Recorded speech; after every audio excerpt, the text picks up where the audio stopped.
Esse é só uma das expressões culturais que revela o nosso anseio de amar e ser amado.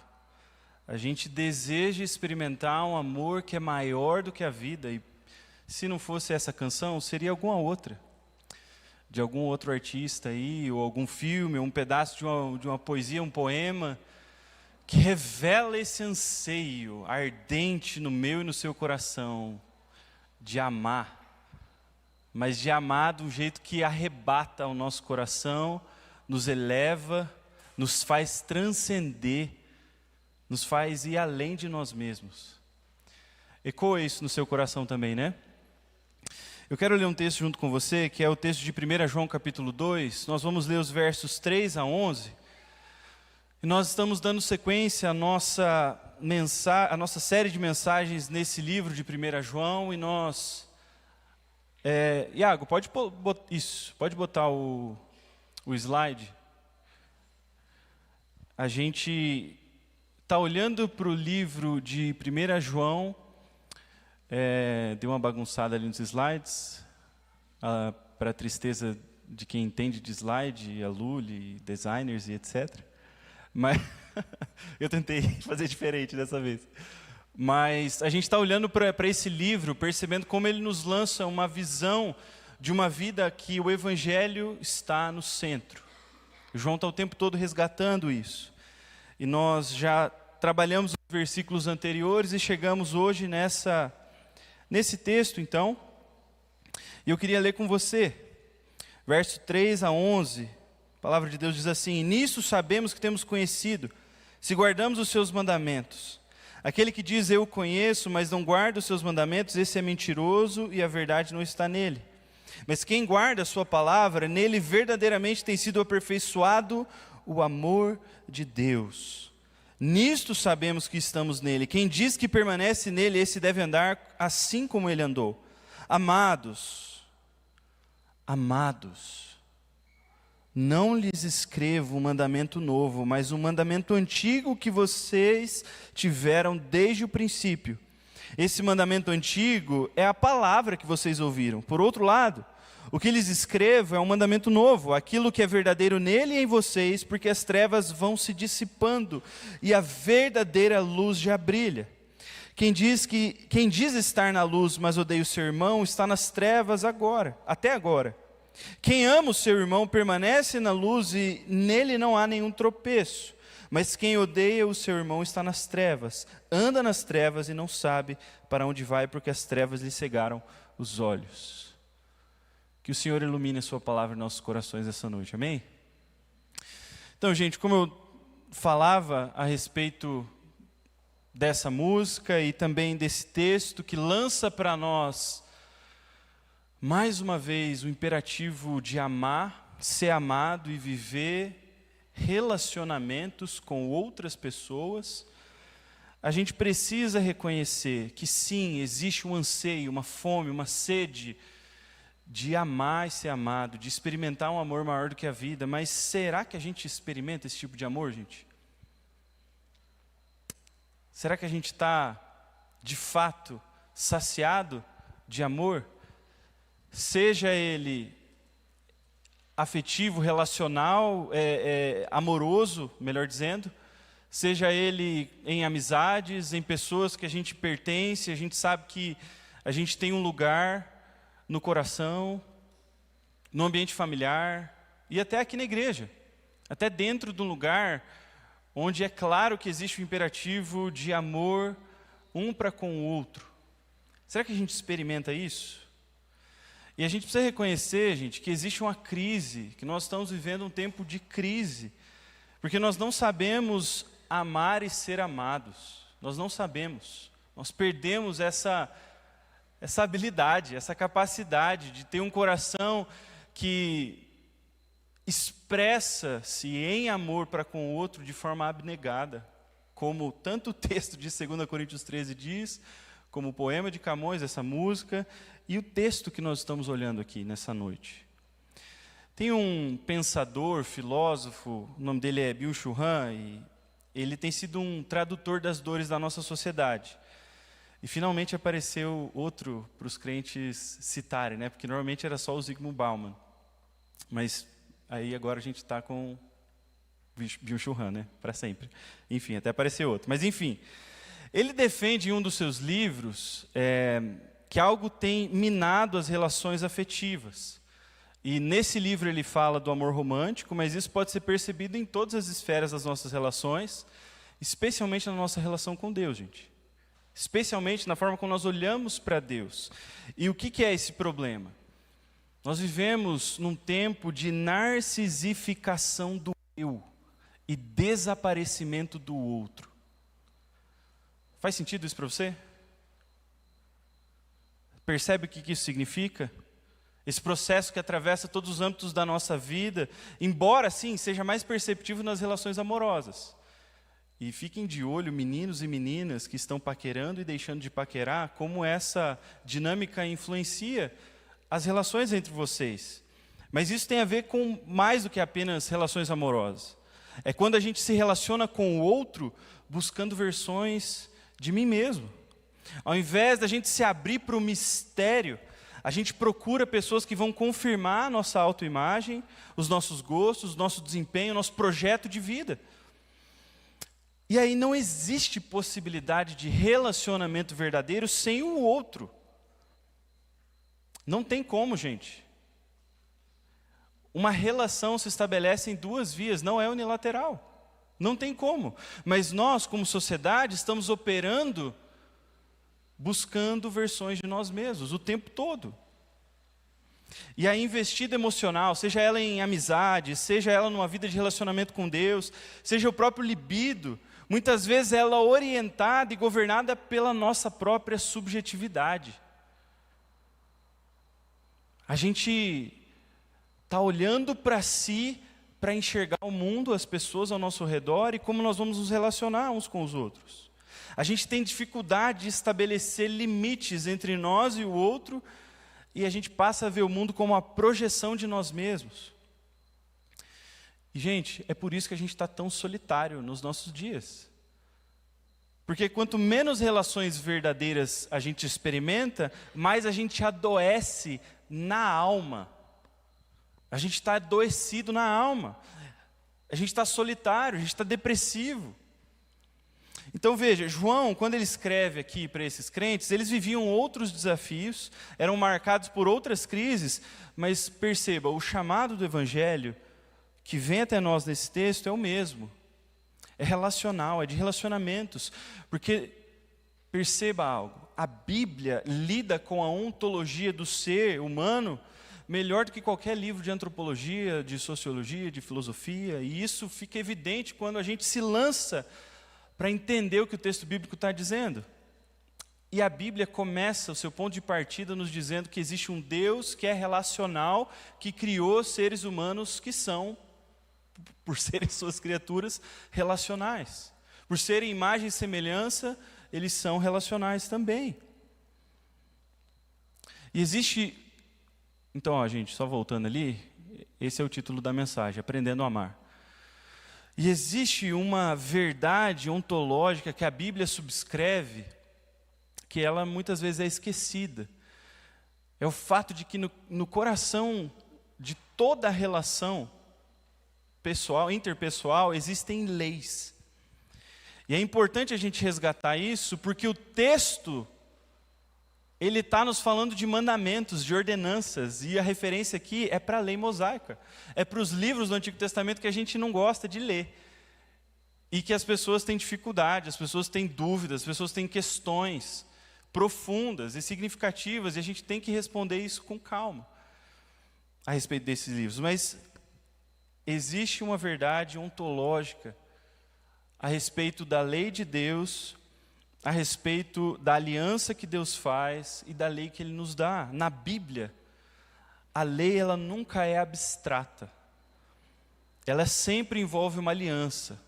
E alianças, gente, tira da sua cabeça esse conceito doutrinário. Lembra que aliança é isso aqui. É um pacto, uma aliança entre duas pessoas. Então veja, na Bíblia, toda vez que Deus fala de mandamento, de ordenança, de lei, é sempre no contexto pactual, relacional. Ela sempre envolve um relacionamento. A lei nunca é dada simplesmente para ser cumprida.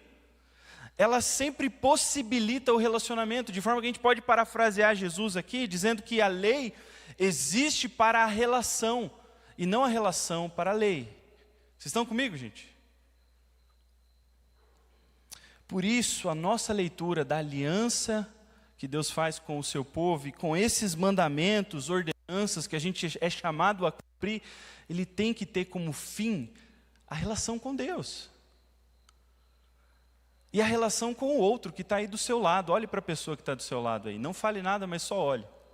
Lembre que você está numa relação de pacto, de aliança, não apenas com Deus que está aqui de forma invisível, mais real, mas com os seres humaninhos aí diferentes ao seu redor, que pensam, falam, se vestem, articulam, amam, diferente de você. Então, a nossa leitura da aliança, da lei que Deus faz com o seu povo, precisa contemplar isso. Quando o Deuteronômio lança várias bênçãos e maldições, o que é isso? A maldição, ela é decorrente da desobediência, significa a perda da relação com Deus. E a bênção, que é decorrente da obediência, de cumprir os mandamentos, é fruto da intimidade com Deus. Então é sempre num contexto relacional. Agora veja, isso está intimamente ligado com tudo que a gente está falando aqui, especialmente essa percepção da nossa sociedade, dos próprios pensadores do nosso tempo.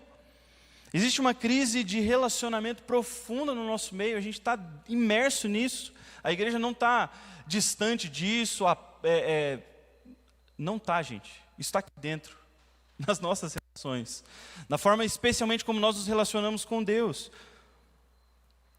E aí a gente está nessa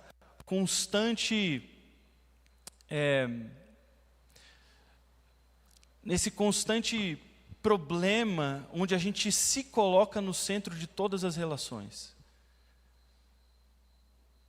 Especialmente em nossa relação com Deus. Quem está no centro é nós, eu. São os meus desejos, as minhas expectativas, as minhas projeções, os meus sonhos e planos para a minha vida, e o que eu quero dessa relação com Deus, e o que eu espero que a igreja faça.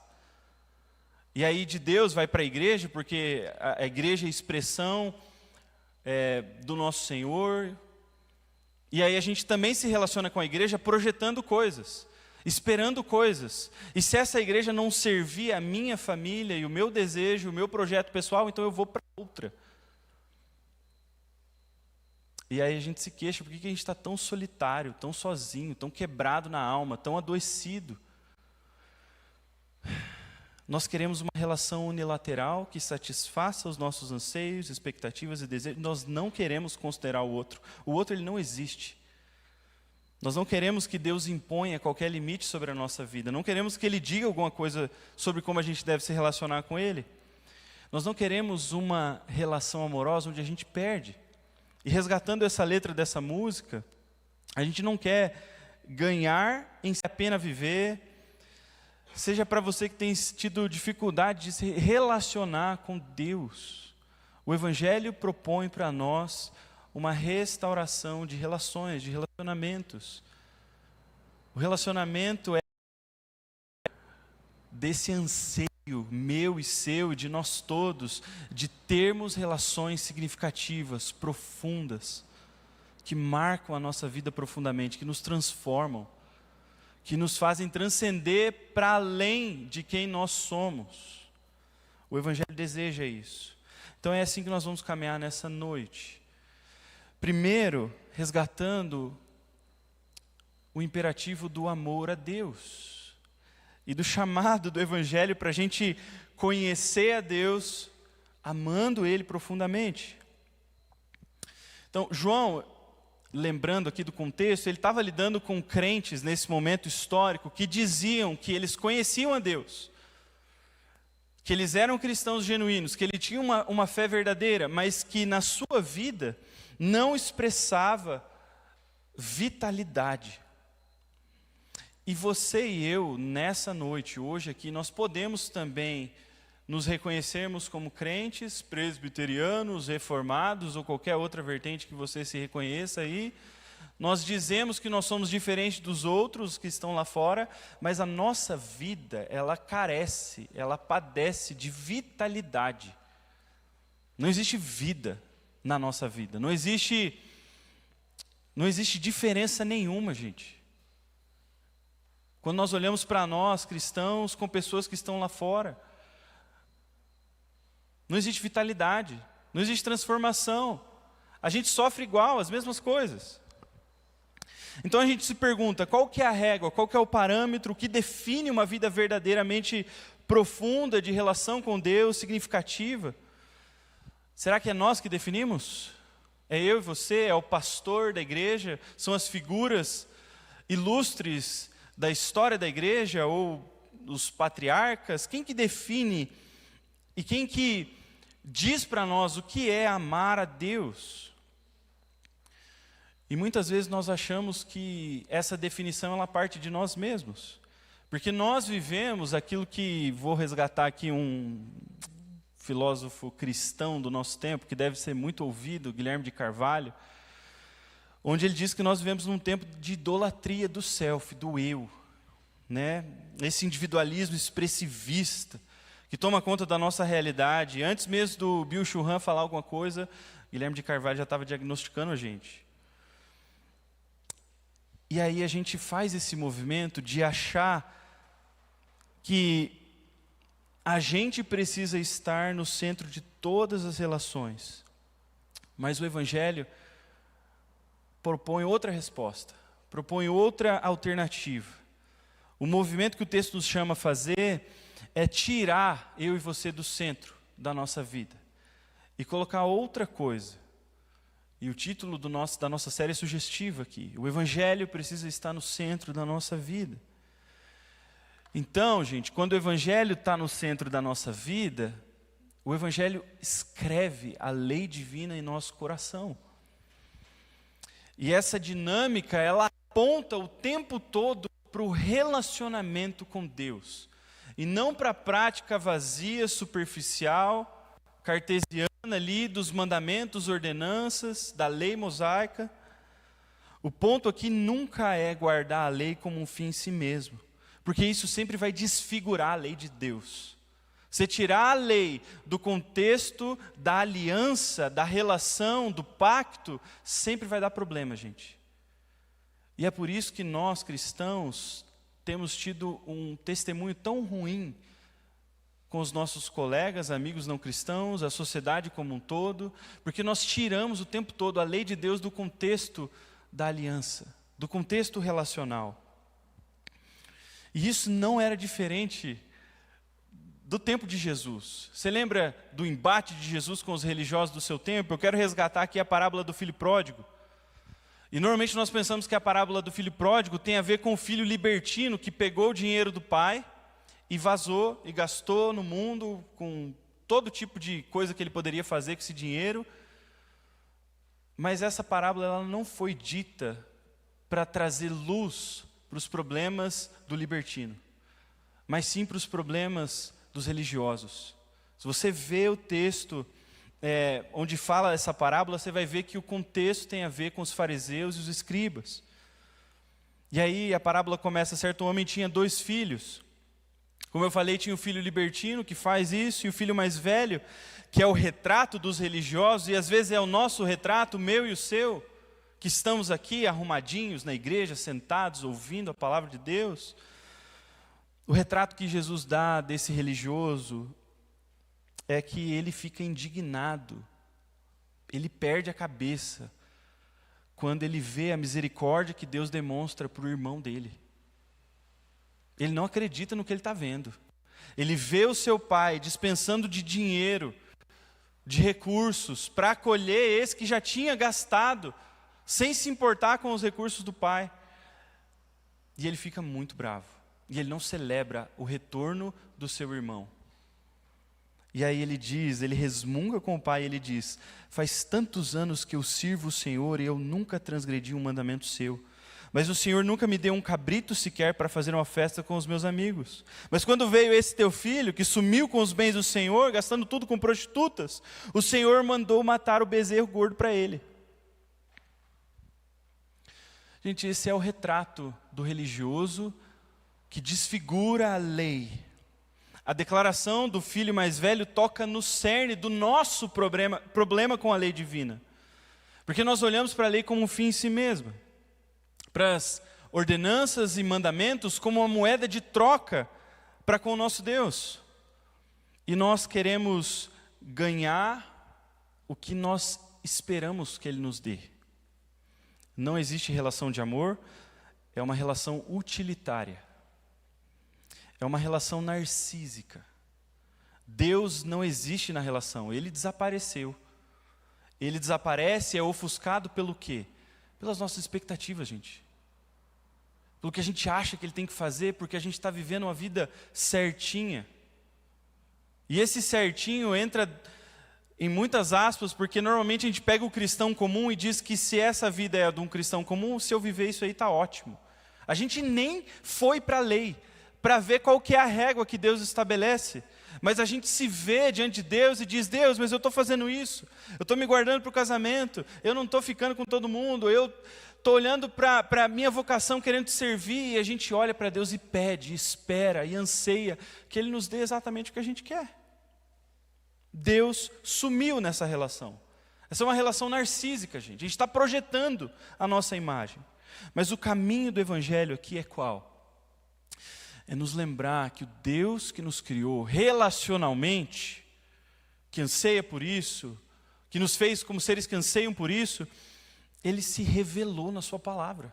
Ele disse quem Ele é, quais são os seus gostos, as suas vontades, as suas expectativas para a nossa vida e para o mundo. Ele deu um retrato do que é o ser humano florescendo e frutificando e multiplicando e desenvolvendo a criação. Ele deu um retrato para nós. E aí muda a nossa perspectiva quando a gente olha para os mandamentos de Deus e a gente entende que eles funcionam como um meio para a gente conhecer e possibilitar a relação. Gente, é uma loucura se relacionar com pessoas que você não conhece. É uma impossibilidade gigantesca. Se a gente pegar aqui uma pessoa que está lá no fundo, que não conhece fulano que está aqui, o Samuel, o violeiro ali, cantor. Uma pessoa que não conhece, e você vai querer se relacionar com ele. A premissa básica é que vocês precisam se conhecer, vocês precisam ouvir as histórias, as dores, as alegrias, as tristezas. Que bairro? Você é curitibano, cara? Curitibano, nascido e criado. De qual bairro? Cid Cercado. Coxa branca, sofredor. Mas com Deus, a gente não se preocupa em conhecer a Deus. A gente projeta muitas coisas. A gente não vai ler a lei divina, os mandamentos, as ordenanças. E a gente olha para esses textos com uma camada de preconceitos, de ideias erradas. E algumas coisas a gente vai precisar de ajuda mesmo para entender, com certeza. Mas quando a gente olha para a lei de Deus, a gente percebe que ela é o meio para a gente conhecer e amar esse Deus, a gente se lança para o processo. A gente não tem medo, a gente vai. E aí, para nós, faz sentido esse movimento do texto de guardar a palavra de Deus. Guardar aqui é vigiar, velar. Você ter com carinho e cuidar daquilo, você zelar por aquilo. E quem guarda a palavra de Deus vai conhecer a Deus e se relacionar com Ele, aprender a amá-lo. E o Evangelho faz isso nos nossos corações. Mas o movimento do Evangelho também nos convida a negar, gente, a negar o totalitarismo do self, a negar nós mesmos. Nós nos aprofundarmos e nos perdermos nesse processo e transcendermos quem nós somos hoje. se a lei de Deus nos diz que existe algo diferente sobre nós, algo melhor do que nós, a gente se lança. E os mandamentos não são pesados, porque veja, a Bíblia conhece a nossa ontologia. Ela sabe como que a gente vai florescer e frutificar. Deus deseja fazer você florescer e frutificar. Deus não deseja te tolir. Os limites que a lei de Deus dá e a direção que ela nos aponta, elas servem para que eu e você possamos florescer como seres humanos, como cônjuges, como cidadãos em Curitiba no século 21. A palavra de Deus é vida para nós. Agora, no segundo momento do nosso texto, nós somos chamados a amar o próximo, porque não é possível, gente, que a gente conheça esse Deus, a gente ame esse Deus, e a nossa vida não se expresse em amor para o outro. E eu queria que você olhasse para a pessoa que está do seu lado mais uma vez. Fica tranquilo, você não vai falar nada. Mas o outro, ele não é só a pessoa que está aí do seu lado, gente. O próximo, para Jesus, não é o crente que pensa como você. O próximo, para Jesus, não é o seu amigo batista, que você diz assim, é primo. E vice-versa, né, gente? É coisa engraçada da vida. É um amor. Gente, o próximo, ele está distante da gente. É o outro diferente mesmo. É quem não vai pensar como você. É quem vai olhar para as suas crenças e achar elas ofensivas e inadequadas para o mundo. Você lembra que Jesus falou para a gente amar os inimigos ou você nem lembra mais disso? Vocês lembram disso, né, gente? A gente lembra disso. A gente precisa lembrar disso, gente.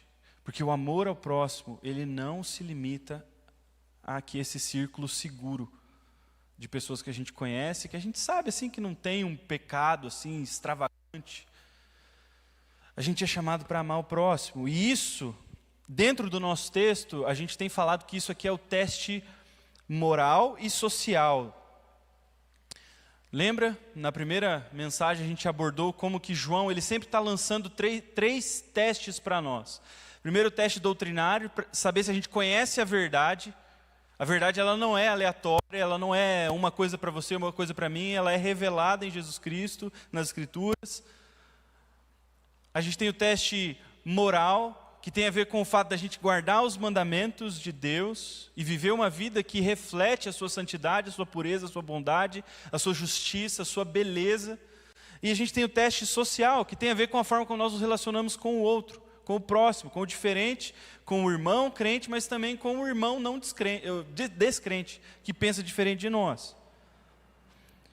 E aí ele traz para nós, versículo 7 e 8, dois versículos um pouco difíceis, assim, porque João, ele escreve num outro tempo, e ele faz um argumento, às vezes, que é circular, assim, ele fica voltando na mesma coisa, e de repente se perde. Mas, em suma, o versículo 7 diz assim, amados, não lhes escrevo um mandamento novo, mas um mandamento antigo, que vocês tiveram desde o princípio. Esse mandamento antigo é a palavra que vocês ouviram. Agora, o mandamento antigo, para a gente explicar esse versículo, é o imperativo do amor. Ele é antigo porque ele está claramente explícito na própria proclamação do Evangelho, que eles ouviram a se converter. A gente está falando de crentes aqui. E o Evangelho é sobre isso, é sobre o triunfo do amor. Mas é antigo também porque esse mandamento é a coluna vertebral da lei divina. Você lembra do resumo que Deus dá da lei? Amarás o Senhor teu Deus e o teu próximo como a ti mesmo. Não há outro mandamento maior do que estes. São palavras de Jesus essas.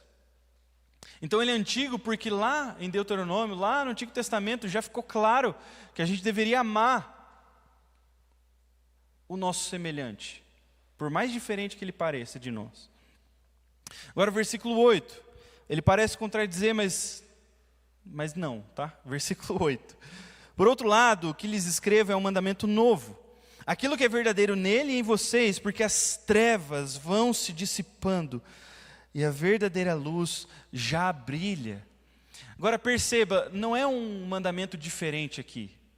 É o mesmo imperativo do amor a Deus e ao próximo, especialmente ao próximo nesse momento aqui, ele está dizendo. Mas é a novo, porque Jesus, ele pega essa declaração do Antigo Testamento e ele muda um pouquinho. E ele expande um pouquinho. Versículos 34 de João 13, não precisa abrir, Jesus diz assim: eu lhes dou, palavras de Jesus, eu lhes dou um novo mandamento, que vocês amem uns aos outros, assim como eu os amei, que vocês também amem uns aos outros. A régua, ela subiu, gente, imensuravelmente. No Antigo Testamento, ame o próximo como você ama a si mesmo.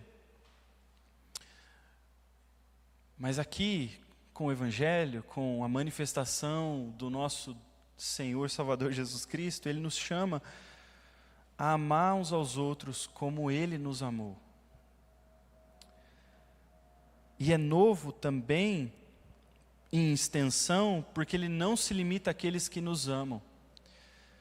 Você precisa lembrar disso. Jesus deu o imperativo de amar os nossos inimigos. É um amor que tem dever de se manifestar para o próximo. E todo mundo, todo tipo de gente espalhada por todo o canto da terra, até aqueles que estão orbitando lá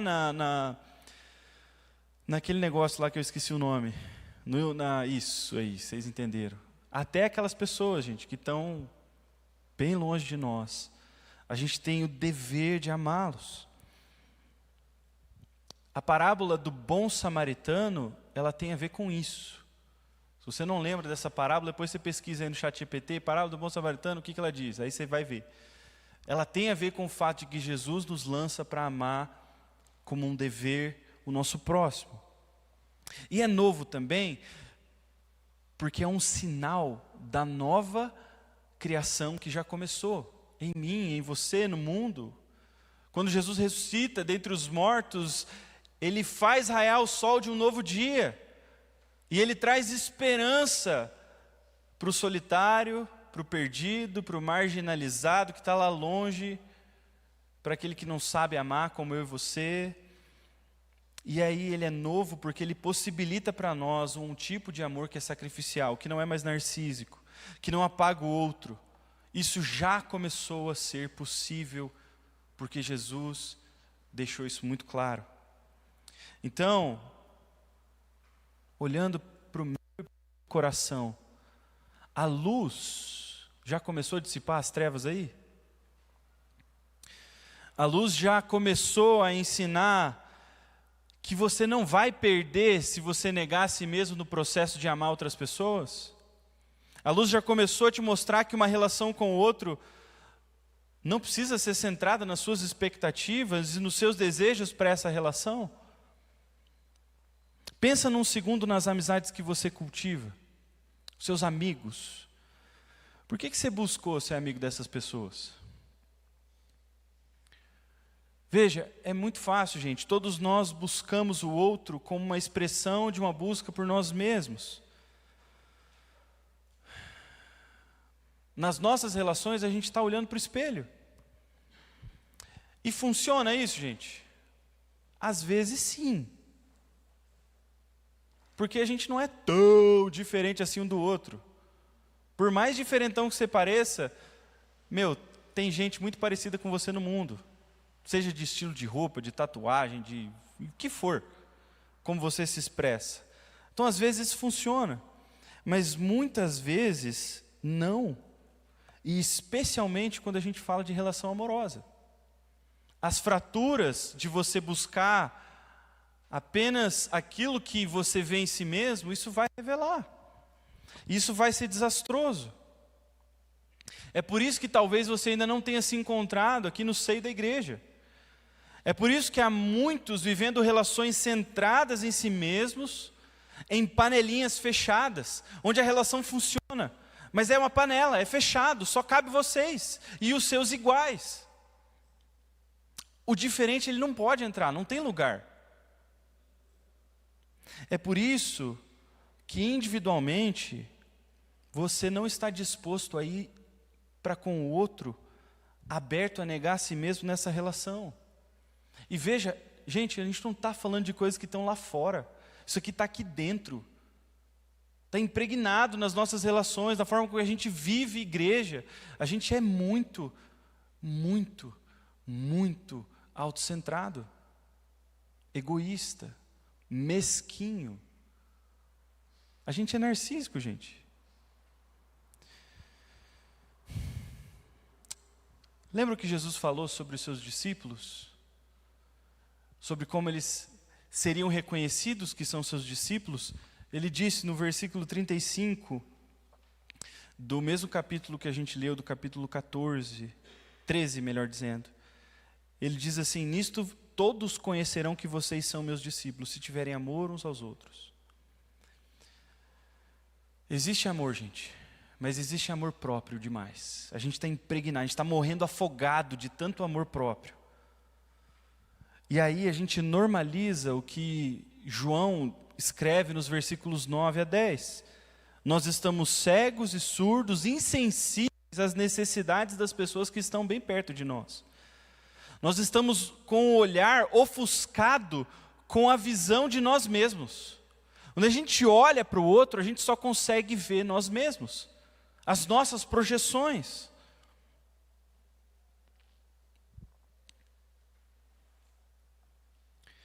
E, gente, a resposta para isso, ela não pode ser, ela nunca vai ser mais religiosidade. Porque os fariseus, escribas e religiosos do tempo de Jesus estavam exatamente assim. Embora isso se manifestava de maneiras diferentes. Marcos 3, de 1 a 6, relata um trecho onde Jesus está numa sinagoga, talvez um encontro muito parecido com esse. E Jesus sabe que tem alguém, um homem, que tem uma das suas mãos ressequidas. E na profundidade da ignorância desses religiosos, Jesus precisa pleitear o óbvio. E aí ele traz esse homem que tem a mão ressequida no centro, e ele pergunta para todos: é lícito no sábado fazer o bem ou fazer o mal? Salvar a vida ou tirá-la? E aí, então o texto ressalta que Jesus ficou indignado. Isso está no texto bíblico, gente. Ele ficou indignado e condoído com a dureza de coração que ele viu nesses religiosos. Pode ser que você não odeie ninguém aqui, mas você normaliza a indiferença, e isso revela o coração duro, fechado, impassivo. Gente, nada de bom vai nascer de indiferença. Nada de bom vai nascer de indiferença. Nada de bom é capaz de florescer de relações onde as pessoas estão com o coração fechado umas para as outras, onde a dor do outro, que é visível até, claro, não nos move, não te incomoda, não fere você. E novamente, gente, isso não está lá fora, isso está aqui dentro, aqui conosco, entre as nossas relações. Nós estamos acostumados com a indiferença, com a cegueira. Versículo 11: quem odeia o seu irmão está nas trevas, anda nas trevas e não sabe para onde vai, porque as trevas lhe cegaram os olhos. Porque a única coisa que a gente consegue ver é eu mesmo, no centro do mundo, das relações, das minhas expectativas para com a igreja, dos meus planos de me envolver com diretoria e ser isso e aquilo, e fazer e não fazer. Só tem eu. Mas quando o Evangelho escreve a lei divina em nossos corações, ele muda a órbita, a nossa órbita. E dentro das relações estará a lei do amor. No centro das nossas relações estará a lei do amor. Então, você tem visto as pessoas ao seu redor? E de fato visto quem elas são? E não apenas quem você acha que elas são pela sua leitura? Porque você lê ela a partir das suas histórias, dos seus pressupostos, das suas verdades. A gente perdeu a arte, gente, de conhecer as pessoas. De ouvir as histórias e ouvir sem construir uma imagem para a gente dar sentido e significado para o que a gente está ouvindo. Versículo 6 nos lembra que quem diz que permanece nele, em Cristo, em Deus, esse também deve andar assim como ele andou.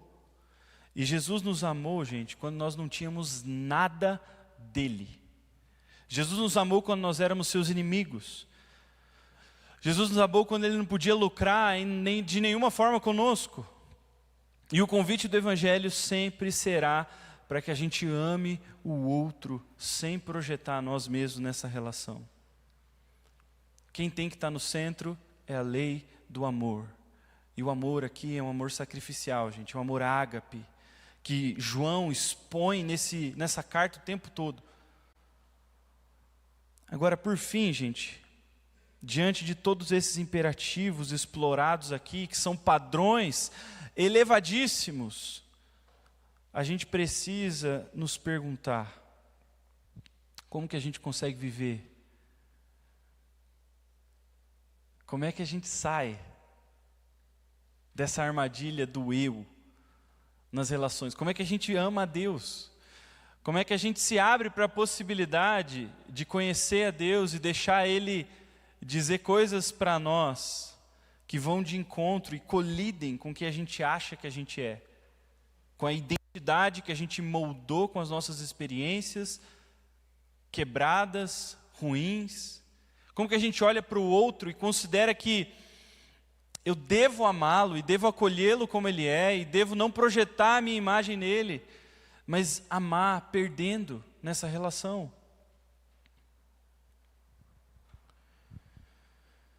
A palavra de Deus nos convida a viver isso a partir da realidade do Evangelho.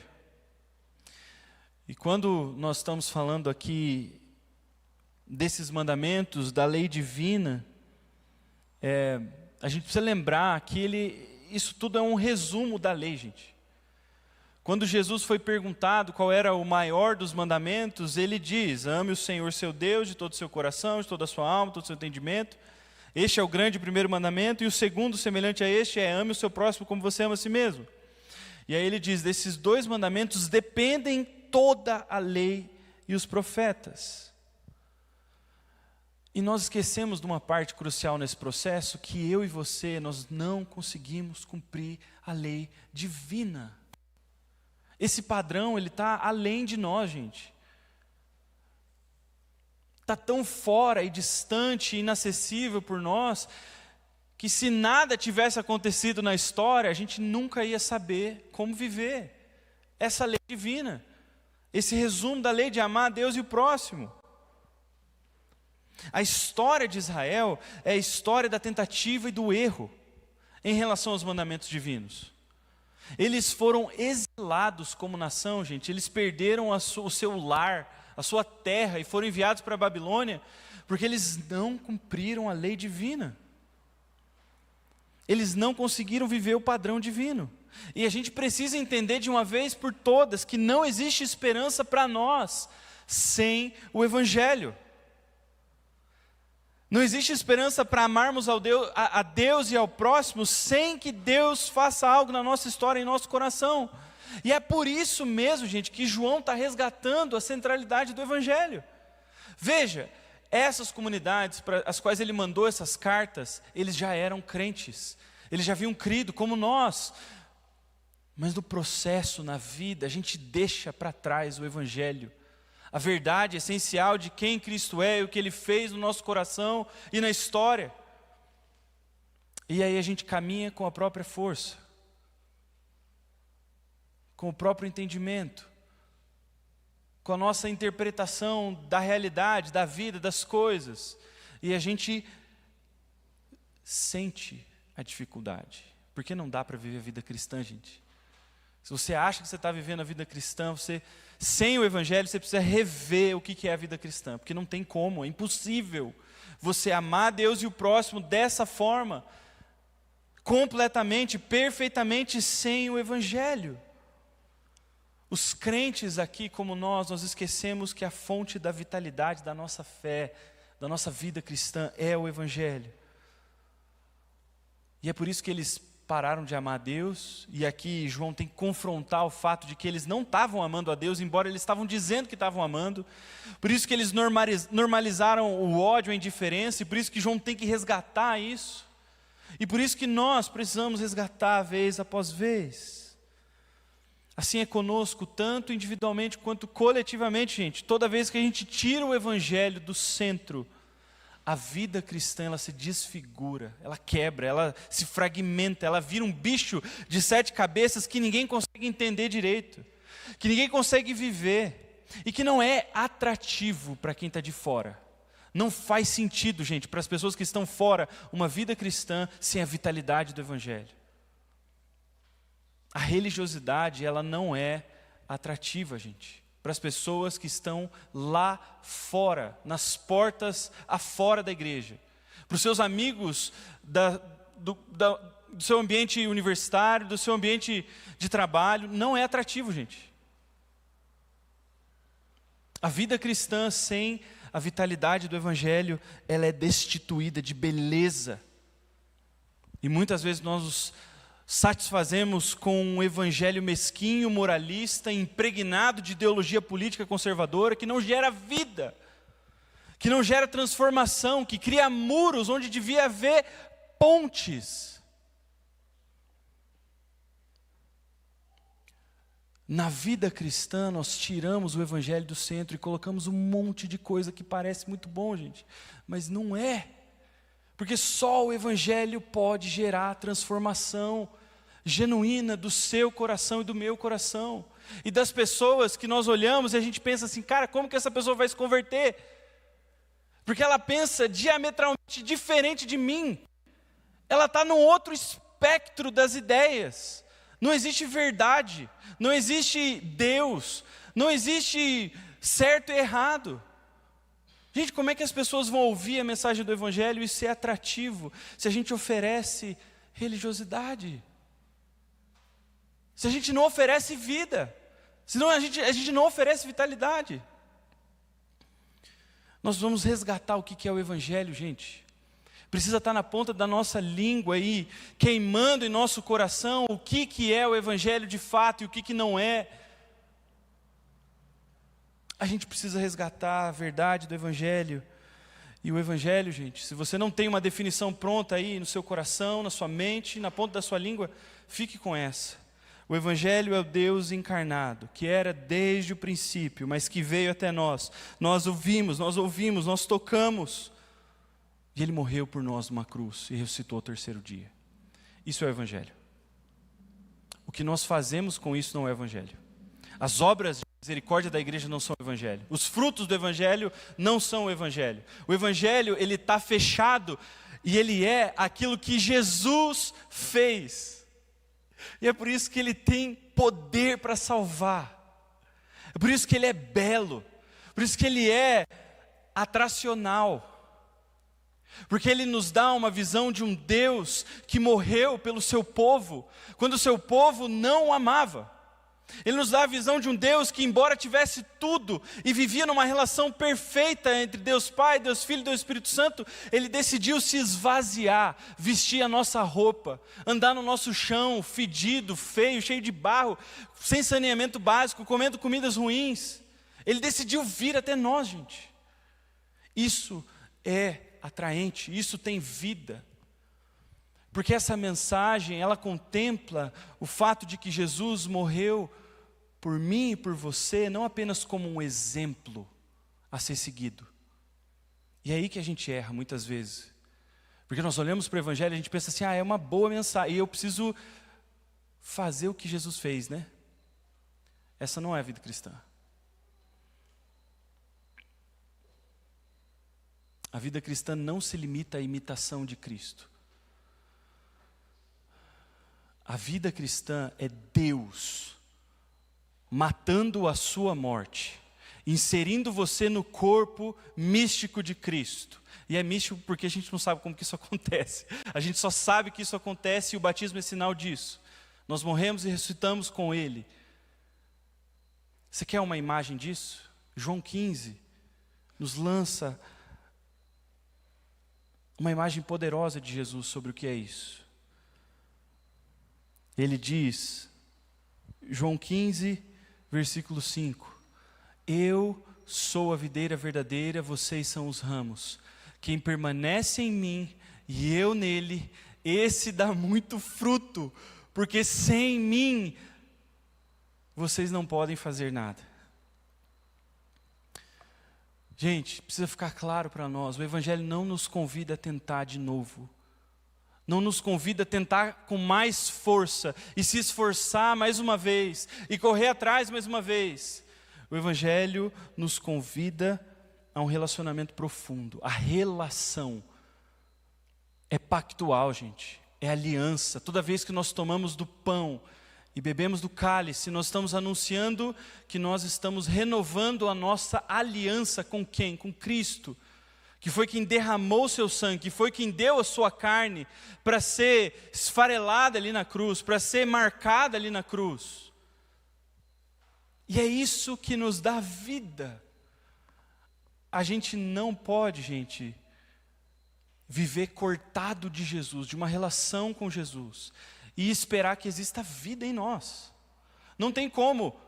Da mesma forma que um ramo de videira, de uva, cortado não pode produzir mais uva, nós não podemos produzir nada de bom se nós não estivermos ligados a Cristo.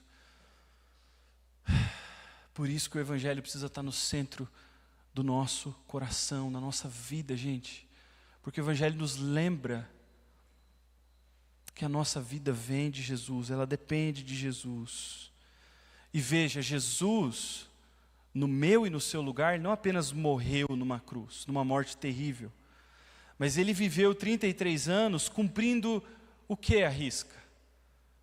Os mandamentos que a gente está falando aqui, gente, de amar a Deus. Jesus foi quem amou a Deus perfeitamente, olhou os céus e viveu uma vida de expressão perfeita de amor, de abnegação, de obediência. É Jesus que olha para os céus e pode dizer, eu te amei de todo o coração, alma e entendimento. É Jesus quem pode dizer em nosso lugar, olhar para o outro, para o estranho e dizer, eu te amei verdadeiramente como eu amo a mim mesmo. E nós trocamos os carros pelos bois quando nós queremos ir e viver a vida cristã e praticar os mandamentos e amar a Deus e uns aos outros.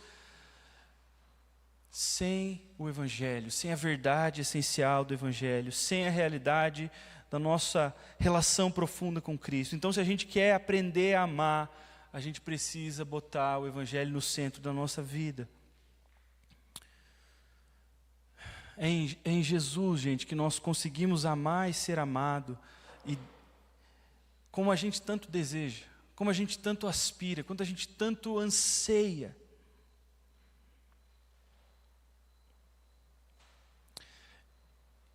Todas as nossas aspirações, das melhores músicas que já foram feitas, dos melhores filmes de romance, que são idealizações, todos eles só se completam em Jesus. Eles são vistos em Jesus. O amor do qual a gente ouviu nessa música, que a gente escutou no começo do sermão, ele só pode ser visto em Jesus. Só Jesus se fez preso por vontade. Só Jesus demonstrou lealdade com quem o matou. Só Jesus nos mostrou um amor que é contrário a si. E a única maneira de curar a nossa crise relacional, gente, os nossos afetos desordenados, a nossa crise narcísica, é responder ao convite do Evangelho. E o convite do Evangelho nos chama a abraçar Jesus. É olhar para Jesus e se ver nele. É olhar para Jesus e no movimento de negar o seu eu e as exigências que Ele faz para a sua vida, você se encontrar no Cristo crucificado e ressurreto, e tirar dele a sua vida, e ver dele, saindo dele a sua identidade, quem você é, o que define a sua vida, e como se relacionar com o outro. Esse é o convite do Evangelho para nós, gente.